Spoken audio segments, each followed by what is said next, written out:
Hello, my name is नयाब और आज का मेरा टॉपिक है, अगर कोई इंसान आपकी इंसल्ट करे तो आपको क्या करना चाहिए। तो सबसे पहली बात मैं आपको एक बात बताऊं, आजकल के ज़माने में ना लोग बहुत अपनी लाइफ से फ्रस्ट्रेटेड है। तो वो अपनी फ्रस्ट्रेशन जहाँ पे नहीं निकाल सकते ना, तो वो कहीं और जाके निकालते हैं। तो इस वजह से आपने देखा होगा बहुत सारे लोग आपको उल्टा बोलते हैं, क्योंकि वो अपनी ज़िंदगी में तो खुद कुछ कर नहीं सके और उनका उन सब चीज़ों पे बस चलता नहीं है।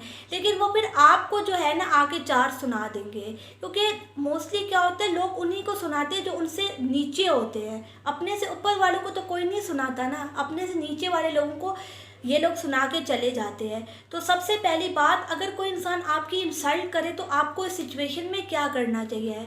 तो सबसे पहली बात, अगर कोई इंसान आपकी इंसल्ट कर रहा है तो सबसे पहले उस इंसान को ना आइडेंटिफाई करो, ये इंसान आपको फीडबैक दे रहा है या आपकी इंसल्ट कर रहा है। देखो, there is a difference between giving a genuine feedback and किसी की इंसल्ट करना। अगर आप किसी की इंसल्ट कर रहे हो वो भी आपको समझ में आ रहा होगा, अगर कोई इंसान आपको जेन्युइन फीडबैक दे रहा है वो भी आपको समझ में आ रहा होगा।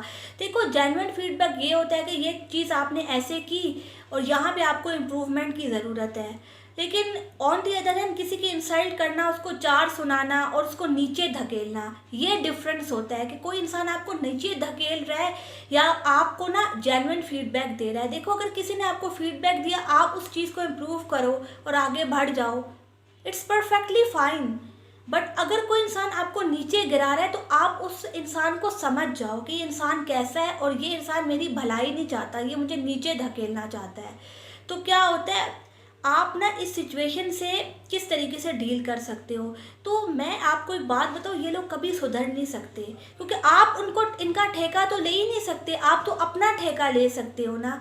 अगर ये लोग आपकी इंसल्ट कर रहे हैं या आपको कुछ भी कह रहे हैं तो आप इनको कुछ कर ही नहीं सकते, आप अल्टीमेटली खुद को ही समझा सकते हो। और एज सुन एज पॉसिबल मुझे इस सिचुएशन से निकलना है, चाहे वो कोई ऑफिस हो, चाहे कोई रिलेशनशिप हो। अगर आप आज नहीं निकल सकते ना, तो अपना ना एक प्लान बनाओ कि मुझे इस सिचुएशन से निकलना है। अगर आपका बॉस आपको जलील कर रहा है या वटेवर, कोई भी हो सकता है, तो मैं एग्जांपल दे रही हूँ बस। अगर आपका बॉस आपको जलील कर रहा है तो आपको ना क्या करना है, आपको वहाँ से एज सून एज पॉसिबल निकलने की कोशिश करनी है। ऐसा नहीं कि आप वहीं पे अटके हुए हो, अपने आप को कोस रहे हो। देखो, अल्टीमेटली आपकी मेंटल हेल्थ ख़राब हो रही है, ठीक है, आपके ऊपर रिस्पॉन्सिबिलिटीज़ हैं, अभी आप वो डिसीजन नहीं ले सकते, लेकिन अपने माइंड में ये चीज़ रखो कि मुझे हमेशा यहाँ पे नहीं रहना, मुझे यहाँ से निकलना है।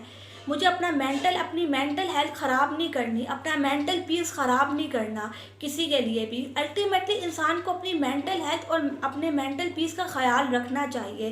बिकॉज क्या होता है, एक दफ़ा जो है आपकी मेंटल हेल्थ ख़राब होगी तो फिर आप जो है दलदल में फंस ही जाते हो। तो परेशान होने की ज़रूरत नहीं है, चीज़ों से डील करना सीखो। अगर आपने एक दफ़ा किसी भी चीज़ से डील करना सीख लिया तो आप ना निकल आओगे। ज़रूरी नहीं होता इंसान को ना सारी ज़िंदगी एक ही जगह पे फंसे रहना होता है। आप कोई पेड़ नहीं हो, आप निकलो वहाँ से। एटलीस्ट अपनी मेंटल हेल्थ का ख्याल रखो। ये बात आपको भी पता है कि वो इंसान आपको ना अननेसेसरी जलील कर रहा है। अगर कोई इंसान आपके साथ ये सब कर रहा है तो निकलना ही बेस्ट ऑप्शन है। ठीक है, अपनी रिस्पॉन्सिबिलिटीज़ देख लो वो आप, लेकिन मेंटल पीस भी तो बहुत कीमती चीज़ है ना, आप वो भी तो किसी को नहीं दे सकते। आपका पूरा दिन ख़राब हो जाएगा, वो आपका टॉर्चर करेंगे और आप जो है रात को आके अपने बारे में सोचोगे यार मुझ में ही कोई कमी है। देखो, लोगों की ना ज़िंदगी में खुद कुछ पड़ा नहीं है तो अपनी फ्रस्ट्रेशन ना लोगों पे निकालते हैं, ख़ास तौर पे जो उनके नीचे होते हैं।